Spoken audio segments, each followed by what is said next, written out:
அண்மை செய்தியை பார்த்து வருகிறோம். பிரபல ரவுடி மயிலை சிவகுமார் கொலை வழக்கு உள்ளிட்ட பல்வேறு குற்ற வழக்குகளில் தொடர்புடைய ரவுடி அழகுராஜா சென்னை உயர்நீதிமன்றத்தில் சரணடைந்தார்.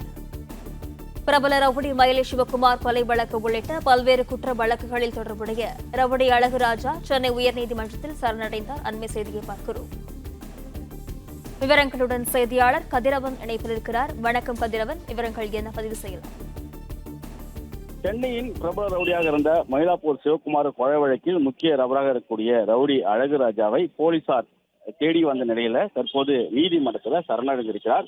உயர்நீதிமன்றம் 3வது மாவட்ட நீதிபதி முன்னிலையில் அவர் தற்போது சரணடைந்திருக்கிறார். குறிப்பாக கடந்த 2025 ஜனவரி மாதம் அவரை பிடிக்க போலீசார் முயன்ற போது திருவள்ளூர் மாவட்டம் திருப்பாச்சூர் அருகே திருப்பதி சென்னை நெடுஞ்சாலையில ஒரு காரில் ஒரு உதவி ஆய்வாளரை பிடித்தபடியே அவர் சென்ற வீடியோ காட்சிகள் வெளியானது. குறிப்பாக ஜாம்பஜார் காவல் நிலைய உதவியாளர் ஆனந்தகுமார் என்பவர் அவர் அங்கு தப்பி செல்வதை அறிந்து இருசக்கர வாகனத்தை துரத்தியிருக்கிறார்.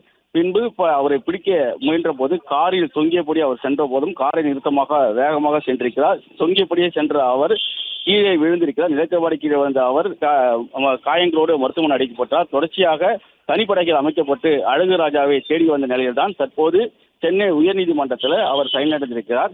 அழகுராஜா சென்னையில் A+ ரவுடியாக இருக்கிறார். மறைந்த அதிமுக பிரமுகர் தோட்டம் சேகரின் மகனான இவர் ரவுடி சிவகுமாரை தனது தந்தையின் கொலைக்காக கொலை செய்தது முக்கிய நபராக கருதப்பட்டார். அவர் மீது பல்வேறு வழக்குகள் நிலுவையில் இருந்த நிலையில் போலீசார் தேடி வந்த நிலையில்தான் தற்போது அவர் உயர்நீதிமன்றத்தில் சரணடைந்திருக்கிறார். கூடுதல் மாவட்ட நீதிபதி கீதாராணி முன்னிலையில் தற்போது அவர் சரணடைந்திருக்கிறார்.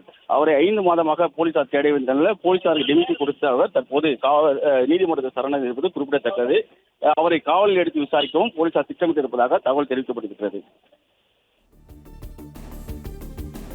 கதிரவன், விவரங்களுக்கு நன்றி.